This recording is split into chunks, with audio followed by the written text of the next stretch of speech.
Hi everyone, welcome back to the Physio Bros. Boy, I'm excited to talk about our topic today. I think it's going to help a lot of people. Over the recent years, we've seen a huge increase in people presenting to the clinic with a lot of neck pain and stiffness. And I think some of that is attributable to some people working from home, but also a large increase of people working longer hours at a desk. Some of the variables that are pretty consistent with people who present to the clinic are those who are having a higher stress period at work. A lot of the time, the first thing that goes out of the window is your moving time.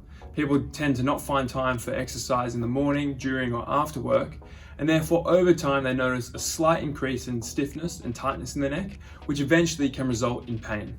A lot of the time you can manage your neck stiffness or tightness by just reminding the neck that it's designed to move in all directions. So try these exercises and I really think it's going to help you target and open up your neck range. So guys, the first exercise is called a neck retraction. Now to set yourself up for this exercise, typically I find it easier to teach people when they've got a wall behind them. I find it gives you a little bit more feedback and helps you get the desired movement that we're after. Now to start off with, all I want you to do is to get sitting next to the wall, rest your hands in the prayer position.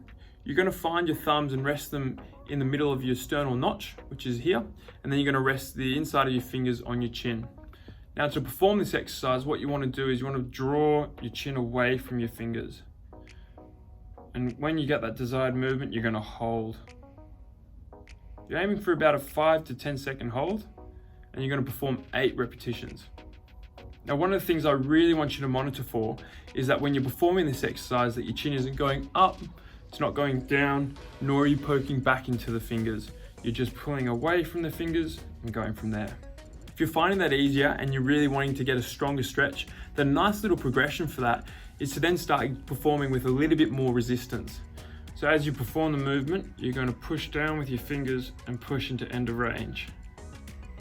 Now, a nice little bit of feedback to know that you're doing it properly is if you're not getting a double chin, then you're probably not doing this movement properly. So guys, the next exercise is really good for getting the lower part of your cervical spine and the upper part of your thoracic spine moving. To do it, all you need is another wall like this. What I'm going to do is I'm going to link my hands behind my neck and I'm going to clasp them together. Now I'm going to rest my elbows on the wall, and what I'm going to do is I'm going to push into the wall looking up, and I'm going to get a nice stretch through my upper back and also the bottom part of your neck. Now what helps is sometimes squatting into the movement or slightly bending at your knees to help you get the most optimal stretch. Now similar repetitions, if you can perform 5 to 10 repetitions, a couple sets, you're really going to notice a big difference. Another really important thing to note is it's not about having the perfect posture. I don't necessarily believe there is such thing. I've treated just as many people who come in with pain who sit in a position like this, and those that present with who sit in a position like this all day.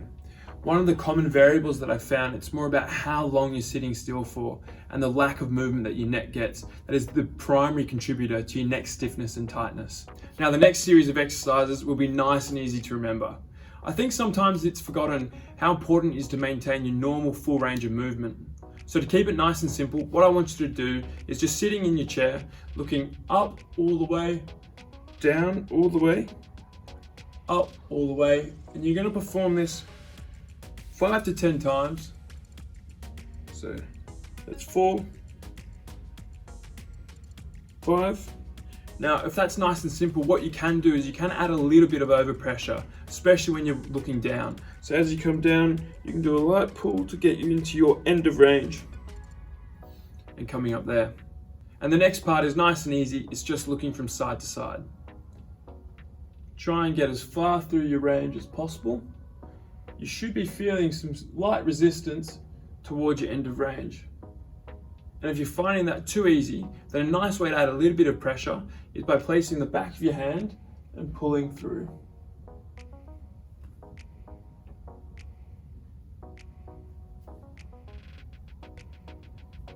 Once again, you're just going to perform 5 to 10 repetitions in each direction.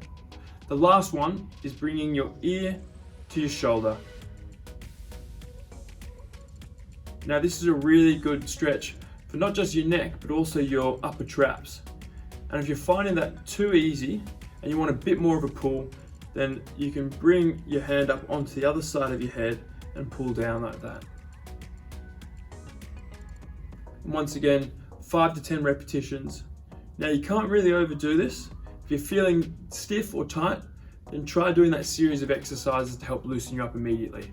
It's also important to note that getting up from your desk or getting up from a seated position is also going to help you feel a lot less stiff, even if it's just a short distance to the bathroom, to the kitchen, or just changing up the task that you're doing. So guys, something that I get my clients to do all the time is to try and set an alarm for a 50-minute period. It just acts as a bit of a reminder to change what you're doing in the workplace, change your task, mix it up, get up from the desk, get out of the seated position, or even try and do some of these exercises. So guys, try these exercises out and just see how much better your neck feels after performing them. If you like today's content, then please like and subscribe, and we'll see you later.